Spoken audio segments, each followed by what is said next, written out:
আসসালামু আলাইকুম রহমতুল্লাহ। অভিভাবকদের উদ্দেশ্যে আমার ছোট্ট একটা মেসেজ।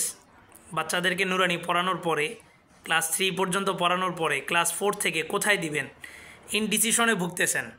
তাকে কি স্কুলে দিবেন, না আলিয়াতে দিবেন, না মাদ্রাসায় দিবেন? মাদ্রাসায় দিলে কি হেফজো শাখায় দিবেন, না নাজরানায় দিবেন, না কিতাব শাখায় দিবেন? কিতাব শাখায় দিলে তাকে কি লং কোর্স দিবেন, না শর্ট কোর্স দিবেন? এই যে অনেকগুলো বিষয়ের মধ্যে যে আপনি ইনডিসিশনে ভুগতেছেন, আপনার জন্য আমার সাজেশন থাকবে মাদ্রাসাতুল হাসনাইন আপনার জন্য বেস্ট হবে। আপনি যদি স্কুল বা আলিয়াতে দিতে চান অথবা মাদ্রাসার কিতাব শাখায় দিতে চান, আমি বলবো এই তিনোটা ক্ষেত্রে, তিনোটা সেক্টরে আপনার জন্য মাদ্রাসাতুল হাসনাইন বেস্ট। কারণ আমাদের হাসনাইনের কারিকুলাম যেটা আমরা সাজিয়েছি, 4র্থ শ্রেণী থেকে দাখিল পর্যন্ত কারিকুলামটা বাংলা, অঙ্ক, ইংরেজির ক্ষেত্রে আমরা জাতীয় কারিকুলাম যেটা স্কুল এবং আলিয়াতে আছে সেটাকে প্রাধান্য দিয়েছি। এবং আরবির ক্ষেত্রে কওমি মাদ্রাসার যে দুইটা ধারা, লং কোর্স এবং শর্ট কোর্স, দুটোটার সমন্বয়, অর্থাৎ একটা ছেলে এট এ টাইম আলেম হবে, ডাক্তার, ইঞ্জিনিয়ার সব কিছু হতে পারবে।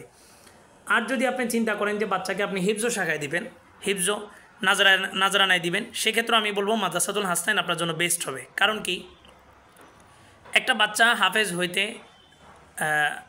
6-7 বছরও যদি লাগে, এত বছর লাগবে না। আমাদের কারিকুলাম এবং আমাদের অভিজ্ঞতা, আমাদের কাজের উপর আমাদের কনফিডেন্স এতটাই আছে যে আমরা একটা বাচ্চাকে 2.5 থেকে 3 বছরের মধ্যে তাকে হাফেজ বানায় দিতে পারবো।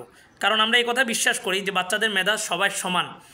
তার ভিতরে যে প্রতিভাটা আছে এটা বিকাশ ঘটাইতে হয়তো টিচার ব্যর্থ হইতে পারে, কিন্তু বাচ্চাদের মেধা সবাই সমান হয়। তো আমরা সেই জায়গা থেকে, আমাদের কাজের কনফিডেন্সের জায়গা থেকে আমরা বলতে পারি 2.5 থেকে 3 বছরে একটা বাচ্চা হাফেজ হয়ে যাবে। যদি কোনো কারণবশত 6 থেকে 7 বছরও যদি লাগে, তারপরেও কোনো লস নেই, কোনো ক্ষতি নেই। কারণ কি, আমরা হেফজো এবং নাজরার পাশাপাশি জেনারেল কারিকুলামটাও কন্টিনিউ করতেছি, জেনারেল ক্লাসগুলো কন্টিনিউ করতেছি। অর্থাৎ একটা ছেলে হাফেজ হইতে যদি তার 6 বছর লাগে, তাহলে হেফজো শাখায় জেনারেল কারিকুলাম অনুযায়ী সে ক্লাস 6-এ যায় পরীক্ষা দিতে পারবে হেফজো শেষ হওয়ার পরে।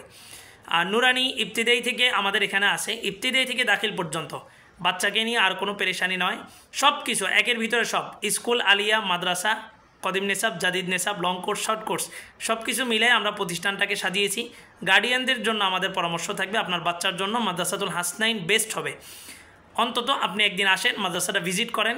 আপনাদের সকলকে আমাদের মাদ্রাসাতুল হাসনাইনে সুস্বাগতম। আসসালামু আলাইকুম রহমতুল্লাহ।